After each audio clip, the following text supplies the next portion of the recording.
Hello everyone, and welcome to our Customer Spotlight. Today we're going to be talking about improving data processing workloads on AWS Step Functions with our new service integrations. My name is Andy Katz. I'm a product manager at AWS Workflows, and I'm joined today by Roland Singh, who is the co-founder and lead developer at SkyWatch. We're going to start by talking about AWS Step Functions, which is a way to let you build distributed applications using what we call visual workflows. Now what we mean by that is an ability to build serverless workflows on AWS in a manner that lets you build and update your apps quickly, lets you do so by writing less code, and improving the overall resiliency of your applications on the cloud. There are a lot of use cases for workflows. For example, we'll talk today about processing data. Home24 is a customer who builds ETL jobs on Step Functions with Lambda. You can also automate tasks. For example, lots of IT automation, and Cloudticity does things like this with Step Functions on schedules. Yelp is an example of a customer who used Step Functions to modernize one of their monoliths by turning the monolithic code into a microservice using Step Functions. And finally, you can build complete microservice-based applications with Step Functions. Frame.io is an example of a customer that built collaborative video editing using Step Functions. So let's start with a simple workflow. Let's look at an image processing workflow. Suppose we're building a photo sharing app. We're going to take photos, upload them to S3. We want to find out what's in the picture and then build a catalog based on those pictures. So you might do things like make a thumbnail so I can look at it on a website with a small image, identify the features using Amazon Recognition ML, and then store that metadata in a data store like, say, Dynamo.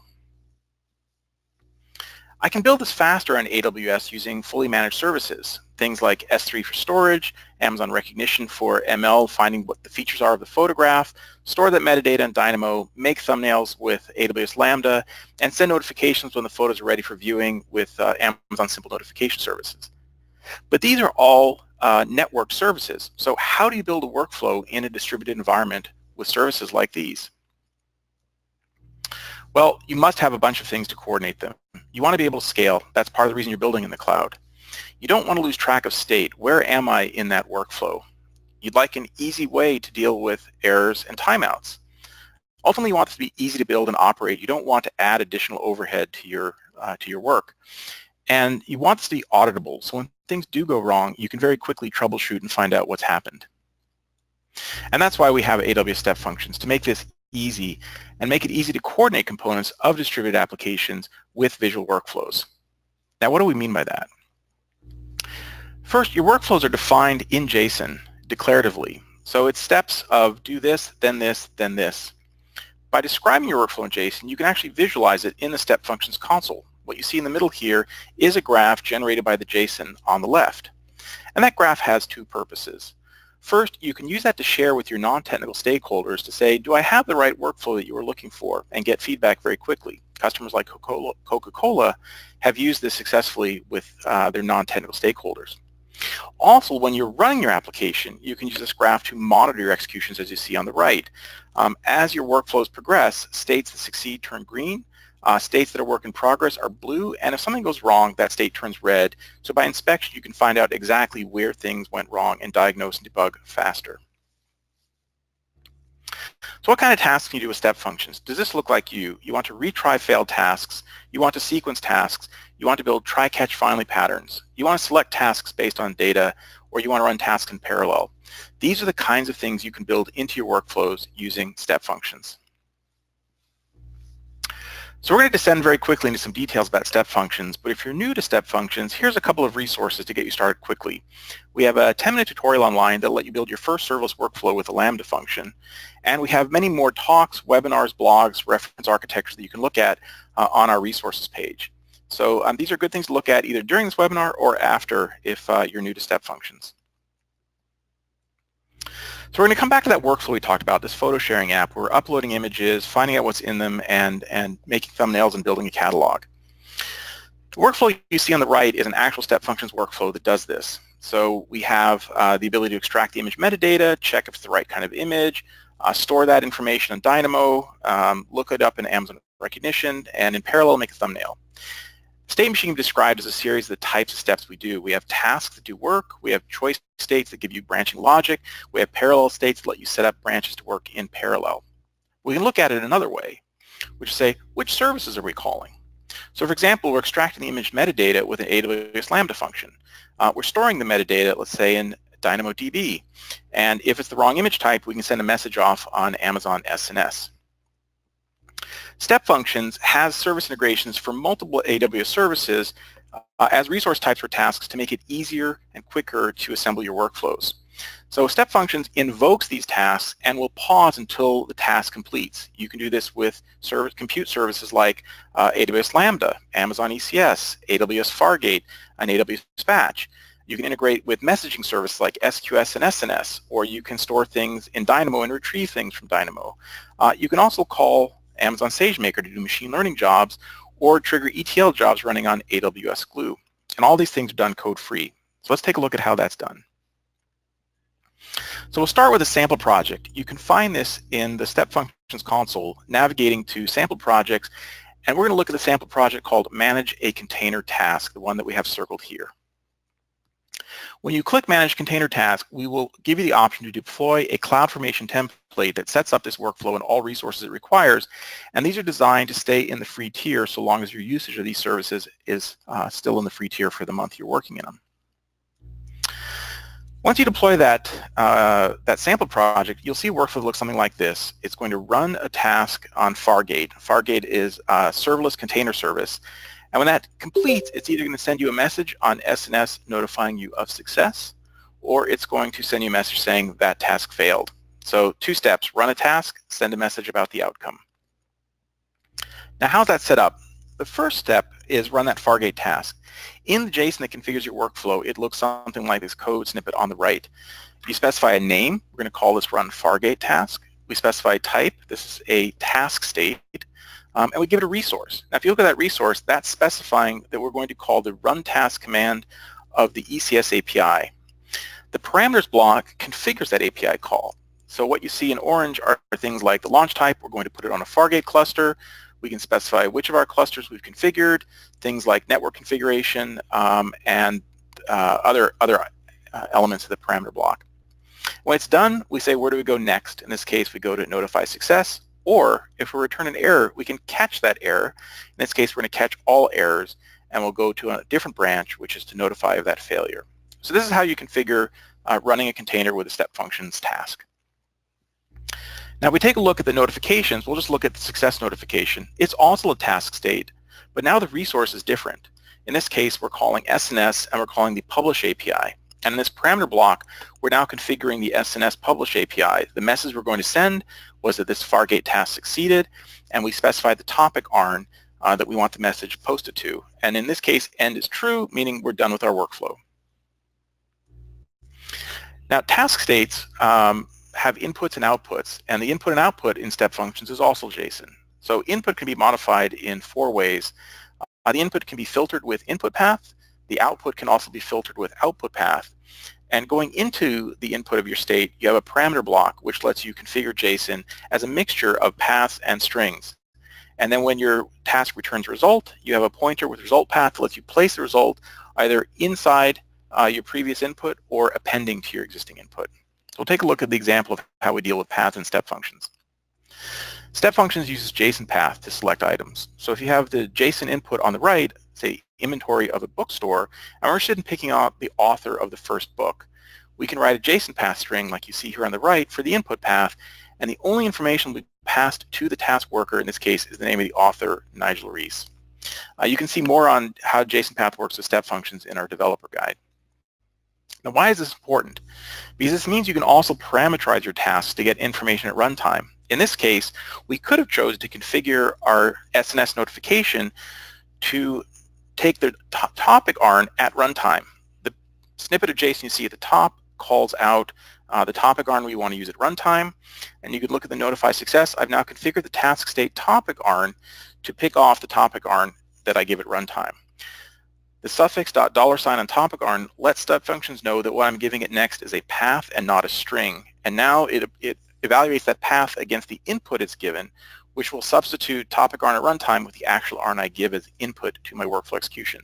So in this way, you can add dynamic elements to your workflows that you don't know until you start an execution. Now let's transition from photographs you take on the ground to photographs you take in the sky with a satellite. And to tell us more about that, I'd like to hand over the presentation to Roland Singh from SkyWatch. Thank you, Andy. And hello, everyone. As Andy said, my name is Roland Singh, and I'm the co-founder and lead developer at SkyWatch. It's my pleasure to share with you how we've moved our orchestration infrastructure to step functions and their integrations with other AWS services. Let's say I'm an app developer and I want to use satellite data to create a cool app to show forest fire progression through the animation of satellite imagery. I know the location and the time periods that I'm interested in, so how hard could this be? Well, it's pretty painful. Each provider has different output, different standards, different quality, different coverage, different sales terms, and different costs. Obtaining the data is a manual and arduous process. You have to contact each provider, and if they have what you're looking for, wait days to get the data. And this problem is only getting worse as launch costs come down and satellites get smaller and smaller. There is more data than ever before, and there is more coming. At SkyWatch, we believe that everyone on the planet should benefit from satellite data.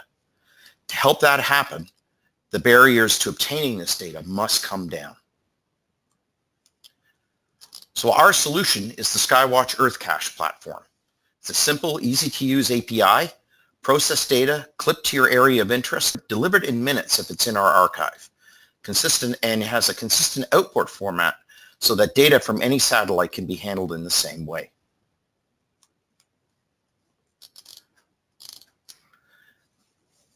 Two years ago, we were a seed-funded startup when we started the development of Earth Cache. We had no legacy systems, basically a clean slate.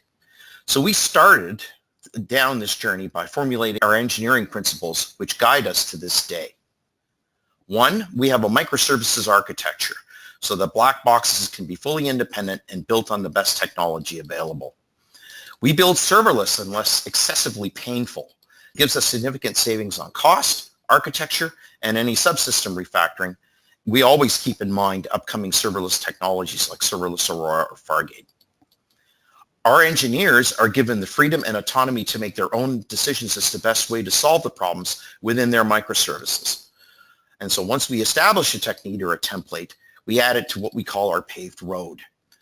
Our engineers are free to stray from that paved road, but they understand that it may be bumpy. So just a quick note, and on the architecture diagrams that I have coming up, control flow is denoted in gray arrows, and the data flow is going to be denoted in yellow arrows.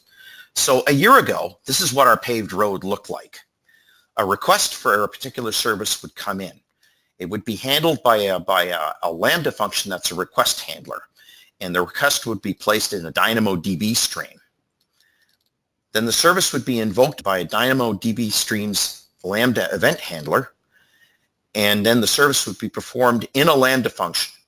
And the response would be returned by that Lambda function. Any data required by the service would be either in DynamoDB files or in S3 buckets. So one question that you may have looking at this right off the bat is, why wouldn't we use SQS for our event management? Why do we decide to use DynamoDB streams? Well, at the time, the SQS Lambda event subscription wasn't available, where it was with DynamoDB streams. So in fitting with our serverless architecture, we really wanted to be event-driven. So with SQS, we would have had to have a Lambda that would wake up every minute or so and check the queue to see if there were events. Now, obviously, that's not the case today. You can subscribe to Lambda SQS events. But at the time it wasn't, so we decided to use the DynamoDB streams to get that functionality. So a year ago, this is what our Earth Cache architecture looked like. A request would come in through our API, it would be stored in our registry, and then would be scheduled in our orchestration engine. The orchestration engine would call then the first service required to produce that desired output. It would do this by placing an event in a service's DynamoDB stream where it would be processed by that service. When the stream is done, it would place a callback event in the orchestration DynamoDB stream.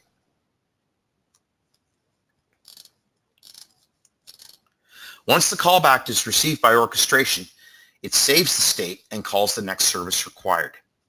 Inter-service data that would be shared, it would be placed into S3 directly by the service and read from there by the next service. The process is repeated until all required services have been run in the correct sequence to produce the desired output. We call this sequence of steps a recipe, and recipes vary depending on the type of output they produce. The steps required to produce a true color image, for example, are different than those required for a vegetation index. And our recipes typically were 12 to 15 steps long. Also, in the background, we have an ingestion service running. It would detect that a new image is available from one of our satellite providers, and then a Lambda would be started that would add an index entry to our index running on an RDS instance. And then it would also place the image and associated data into an S3 bucket. So fast forward now a year. Today, our architecture looks very similar, but there are very important improvements. One, as you'll notice, is we've encapsulated many of our services into step functions. Most of our recipes now are only 4 steps long as a result. There's no more streaming or queuing involved anymore either. We just call the step function and AWS handles the rest. Our orchestration engine is now serviced by a Kinesis stream, which gives us higher throughput, more control by sharding, and easier cleanup when things go awry. Auto-scaling on our DynamoDB state store has reduced costs, but we still need to manage sudden bursts. There is a short period of provisioning errors until the auto-scaling catches up. We still require our orchestration engine to handle fan-out and funneling of the image processing step. Because we break down our image into small pieces that we can work on, we have to dynamically run the image processing step in parallel on each of those small chunks, and then all the results are funneled back into our post-processing step. So now, why do we change to this architecture? What problems are we looking to solve? Well, we discovered that managing orchestration state at scale is hard. DynamoDB streams are hard to clear when something goes wrong. The orchestration traffic values were also driven by the number of steps in a recipe, so more steps lead to more traffic. And then also at the time, DynamoDB did not yet support auto-scaling. So we had to provision our state store and our streams for the worst case scenario, which did drive up our costs. And the end result of everything was that this setup didn't scale to our expectations. So now let's take a deep dive into one of our step functions, specifically the image preprocessing one. Our image preprocessing service takes a search result found from searching our archives or a provider's archives and prepares satellite data corresponding to that result for processing. The primer step takes the search result and readies it for processing. The source router is a choice statement which will route the satellite to the appropriate reader for the data from that source satellite.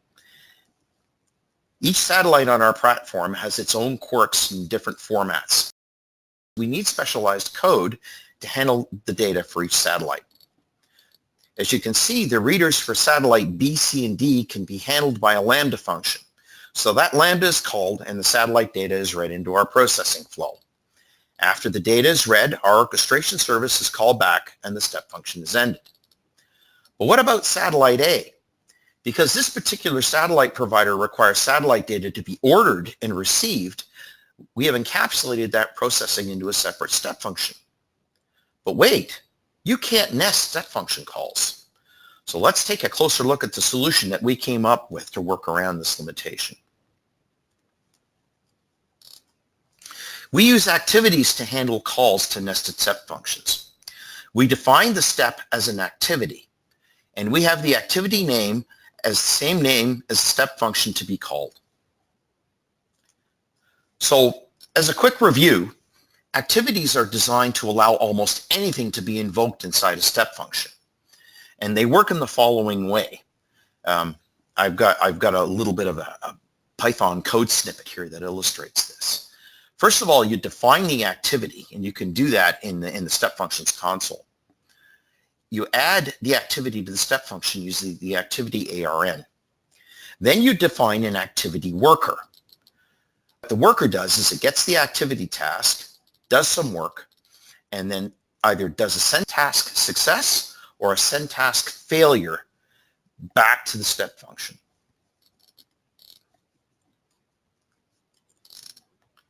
So here's a simplified representation of the image preprocessing step function. Here we've defined an activity for the satellite fetch A step function.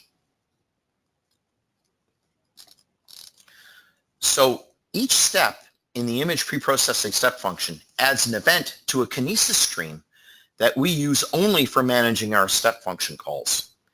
The event is added at the end of each step and contains the same response object the function would return to the step function. The step function orchestration Lambda receives the event, and using the AWS SDK through the Python Boto3 library, it retrieves the definition of the image preprocessing step function using describe state machine. It parses that definition and determines what the next step is. If the next step is a choice or a pass, it will continue to the step afterwards using the response data in the event to take the correct path until it reaches the next task. In our example, the step function parser determines, after following the flow through the source writer choice statement, that the next step is the satellite A fetch activity. The parser then gets the activity ARN defined in the task definition for satellite A fetch activity. The ARN is then used to get the activity token for the activity using getActivityTask. Then, using start execution, the satellite A fetch step function is run with the activity token as one of the inputs. The satellite A fetch step function now runs to completion. As part of the last step in satellite A fetch, send task success or send task failure is sent to the activity using the activity token passed into it. The last step of the satellite A fetch also puts another event into our Kinesis stream to look at the next step in the image preprocessing step function. The next step is the satellite A read, which is a Lambda function call. The parser recognizes this and returns without doing anything. In the meantime, the image preprocessing step function continues executing, calling the satellite A read Lambda function. So before that step exits, it places another event in the Kinesis stream to look at the next step after the read, and the process continues until the image preprocessing step is completed. So the ability to nest step functions like this allows us to modularize step functions. So they do one thing and they do it well. So this mechanism forms the basis for our Fargate integration. Sometimes satellite data that we receive is too big to process in a Lambda function, and there isn't an easy way to break it down into chunks that could be managed by a Lambda. In a lot of cases, we were able to break it down, but then reassembling that data into a single output for a user cannot be done in a Lambda. We were on the verge of defining containers to do that work and defining ECS clusters to run those containers when Fargate was announced.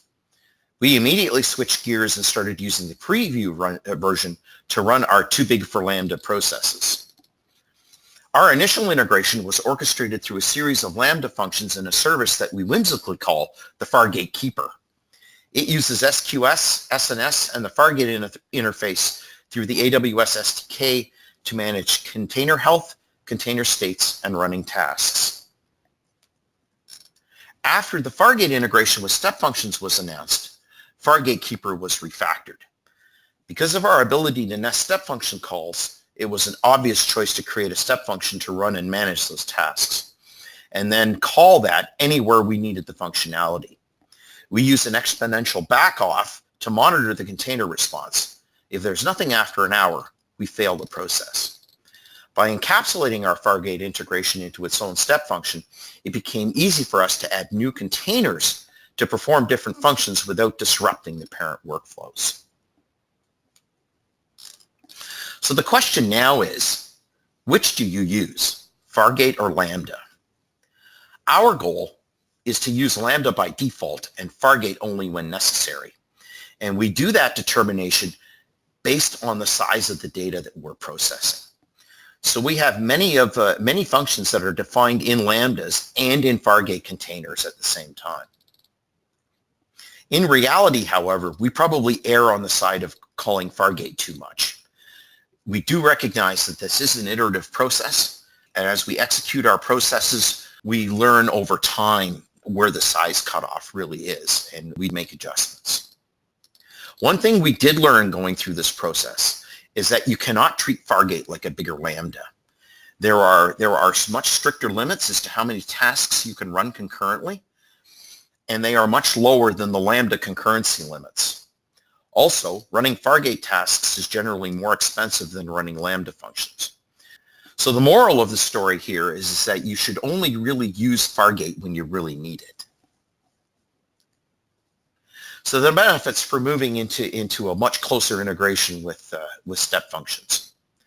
We have found that the speed and throughput of our satellite data processing has improved by 3 times. Image processing times have reduced by 3x, and we found that we've also have a 3.5 times increase in capacity. It is likely higher since our Fargate run task throttle rate limit was increased. Orchestration code is smaller and simpler and much easier to maintain. Also, our error stability has gone up. Our code runs with far less errors, and we have less downtime. Probably the biggest saving, though, is that our costs have come down quite significantly, almost 500 times by some of our estimates. By eliminating DynamoDB streaming, our Dynamo costs have come down quite a bit. And so by comparison, the cost to run a step function is much, much cheaper. So now, within minutes, I can retrieve the imagery that I want from my cool app, crop to my liking, geolocated, orthorectified, co-registered, and corrected, all in minutes. So I can create an animated GIF of the progression of the fire over 5 days. So now, our paved road looks like this. Requests are managed by SQS queues if the service is not a step function. The service core is either a standalone Lambda or a step function. And our preferred store is either Serverless Aurora or S3, or if NoSQL is the correct option, we will use DynamoDB. So some tips and tricks that we've learned as we move to the step function integration. Use the step function console. The visual flow is really great for debugging. You really get a quick idea of what your step function is doing and how it works. One thing we would recommend is to try to keep your step function small. It's a lot easier to manage that way. Be mindful of input and response size limits. Use S3 to store data and to pass pointers around to those S3 buckets. Make sure the field that you are testing in a choice statement exists, because there is no such thing as a default value if that field is not there. Your step function will end in an error if it doesn't find the field. Also, if your response requires a specific type, so for example, you're looking for a list, you can return a list, there's no problem, but there's no way to check that it really is a list. So for example, if your function ends in an error and returns a string, your step function will end in an error. So be mindful also of your Fargate limits, and again, only use Fargate if you really need to use it. So some things that we would like to see. Child workflows would be a really huge thing for us. I mean, we'd be able to get rid of a whole service in our orchestration if we could nest step function calls. Dynamic parallelism would also be a big one. The ability to determine at runtime that certain steps can be run in parallel. And it's still one of the main reasons that we still need our orchestration engine to be able to manage that fan out and funneling. Deployment of a step functions using an alias, similar to the way we can deploy Lambdas using aliases, would be a big help. A default value for a variable used in a choice step if it doesn't exist. And then stronger output types, like is it a list or is it a string? This is a direct quote from one of our developers. I really like step functions. I am confident that it will evolve to be better over time and fill all or almost all of the gaps that we have now. We've got a great team at SkyWatch, one that I am very proud to represent here at this webinar. In spite of the serious work that we do like to keep certain aspects of our culture on the light side. Part of this is encouraging our team members when they join to pick Slack handles that are humorous or space-themed. So not only am I showing the names of the people who were involved in the project, I'm also showing off the Slack handles they picked. I want to thank Alini, Paolo, Luis, Adler, and Claire for the hard work they put into this project, and to our CTO, Joel, for the engineering principles that guide us and for his leadership. Finally, thanks to Andrew, our UX guru, for helping me put these slides together. Thank you, everyone, for your attention. If you want to get a hold of me, you can use the contact page on our website. And also, if you're wondering about my Slack handle, one of the co-founders gave that to me when we started the company. I'll let you speculate if that handle has more to do with my physical resemblance to a certain cartoon mouse from the 1990s with the same name, rather than my intelligence. Thanks to you, Andy, and to AWS for giving us the opportunity to share our experience with you. And back to you, Andy. Thank you, Roland, for sharing that. I think it's a really interesting example of using Fargate and Lambda together in serverless architectures. If you'd like to learn more about working with step functions in serverless workflows, again, we've got 10-minute tutorials available online and a whole bunch of resources at our website, including the developer guide, other webinars, blogs, and reference architectures for you to work with. So feel free to explore further after this webinar. Thank you again for your time today. I appreciate you visiting us, and have a great afternoon.